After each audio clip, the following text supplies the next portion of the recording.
Hey there, fellow Florida gardeners. Are you wondering what to plant in your garden this June? Stick around because I'm going to share with you what vegetables you can start, the projects I have going on, and a special tip that will help you get the most out of your garden.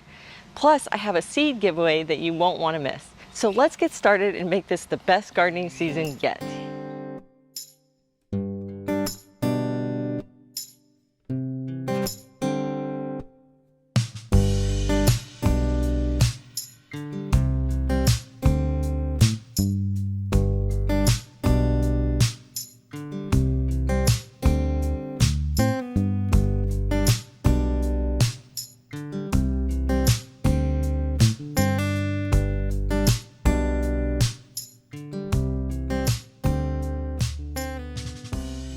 Patrina here with Homegrown Florida. Summer kind of snuck up on me this year, which is kind of a shock given that it's been so hot. Another thing that is equally shocking is how long some of my traditional plants have continued growing without the usual issues that summer brings. My tomatoes are still blooming and setting fruit, which is very unusual for me. My best guess is that the lack of rain has held off the blight. I've had a little trouble with the leaf foot bugs and the lubers, but not as bad as it usually is. Squash is another one that surprised me. They are still producing, but I have noticed that the flowers have started to decrease. I've also lost 2 squash plants to squash vine borers.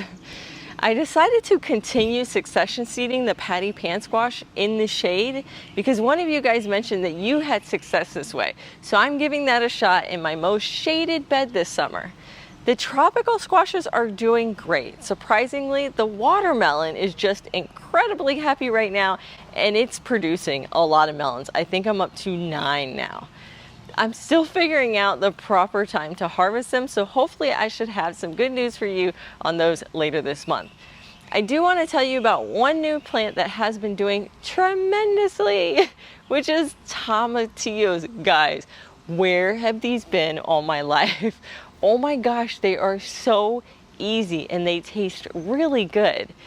Blight hasn't set in for them. They have tons of fruit and the bugs are not bothering them at all.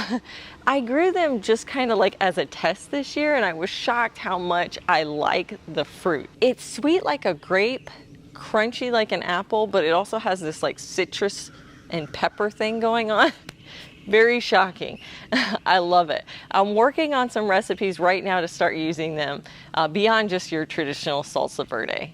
Man, those little guys are so good. You have to try them if you haven't already. All my summer veggies are doing very well and I have kept my promise. I'm neglecting them a lot, which is nice because it's just getting too hot to do anything in the garden right now. Let me tell you what I'm growing this summer. I started some loofahs a bit late, but they have come up with just a little bit of bug damage. I'm planning on trying them as a zucchini substitute and I'll let a few of them mature all the way to become sponges. Then I have my Thai soldier beans, which are coming in nicely. I'll be using those as a green bean substitute and as a dry bean. The okra got past all their bud damage as a seedling and are starting to get bigger now. I can't wait to try those fresh. I've heard really good things about their taste when picked very small. The sweet potatoes are getting pretty viney. I have one more bed I'm planning to plant them all out in. I've just been waiting on my white sweet potato slips that I ordered. I have high hope for these guys, given that I have not had the greatest white potato harvest this last year. The roselles are doing phenomenal, like usual. They've been producing some flowers and calyxes, but they stopped now and I don't expect to see those growing again until fall. I ended up growing 10 plants. I just started a couple more because I go through these fruits like crazy in the fall. I'm addicted to them. They taste like cranberries. So good. Now it's just about letting them get bigger and bigger. In the green stalks, I've started amaranth, Egyptian spinach, magenta spring, Ethiopian kale, and red Malabar spinach. Most of these are new to me. I've grown a lot of different greens during the summer, but the only ones I've really enjoyed are Kiko's crump, Ethiopian kale, and cranberry hibiscus. I will do a taste test of all the new ones later in the season to let you know if they're really good or weird like some of the other summer greens. Stay tuned for that. I also have some Seminole pumpkins growing up my palm tree. It's been a bit slow to start. I'm hoping it's gonna pick up here soon. Below the squash is my pineapple circle. They will take a year or two before they start producing, so we are in it for the long haul for those guys. I also started taro, which I'm very excited about. I'll be growing some as ornamental plants in a pot around the pool for that tropical feel, and some in my in-ground beds to harvest the roots. I'll also be planting some ginger and turmeric for the first time in my garden. I'm really excited to try these and see if I can get the hang of growing them. Besides these, you can also grow chayote squash, which is outstanding. I haven't had success growing it yet, but hopefully I'll have better luck in the future.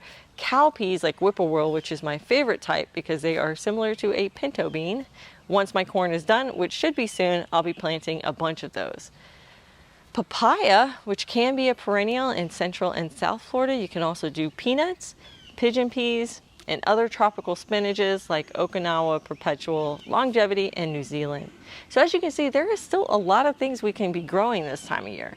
They're just a little bit different than what most gardeners grow. Now let's jump right into the projects for this month.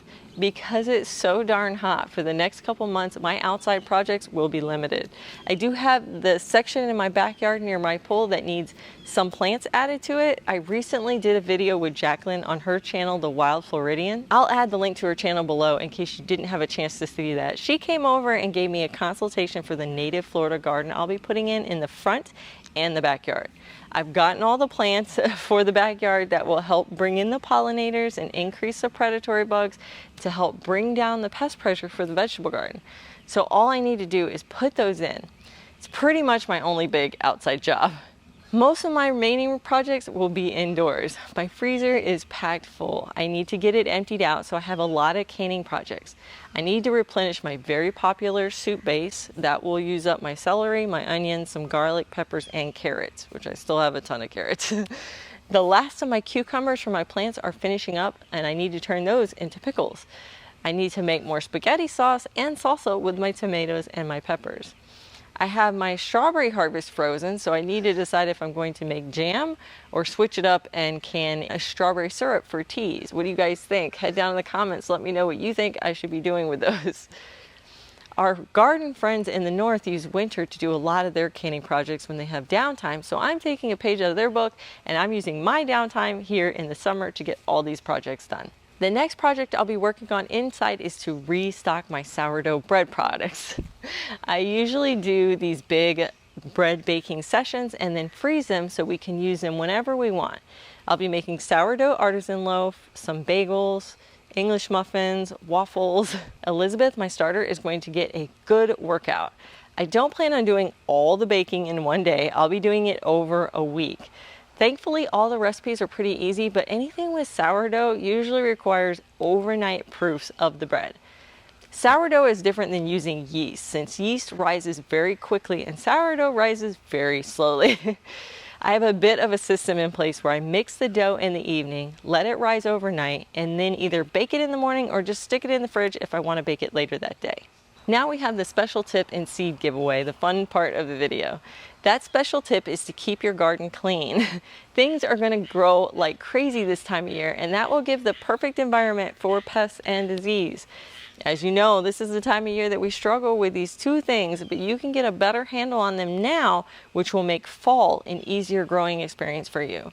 First, keep your herbs trimmed short. They grow like crazy this time of year, so you may have to trim them as often as you have to mow your yard.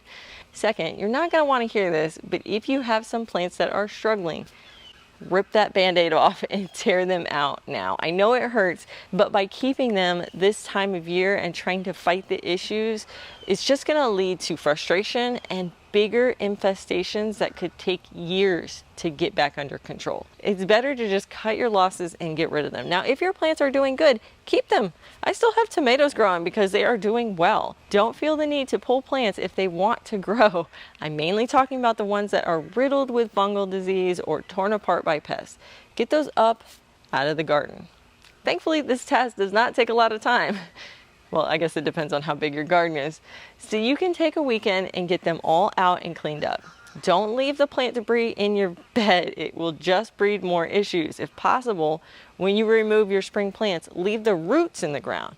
This will help to keep your beds healthy by not disrupting the soil life and keeping it insulated below. Just take the tops of the plants off. I know summer gardening isn't for everyone, but I really want to challenge you to try at least one of the heat-loving plants that I mentioned at the beginning of this video. But I want you to neglect them, direct seed them, water them in a bit until they germinate and start growing. Then once the summer rains start, ignore them. Don't treat them for pests, don't trellis them, don't fertilize. I've been doing that with all of my summer plants and have been adding some pictures on Instagram and Facebook with the hashtag Florida Summer Garden, so you guys can see my progress. I would love it if you would do the same so I can see all your gardens and plants. You guys all get to see my garden, but I don't always get to see yours, so this would be a fun way for us to all share our progress. I hope you'll join me and post some of your summer garden progress.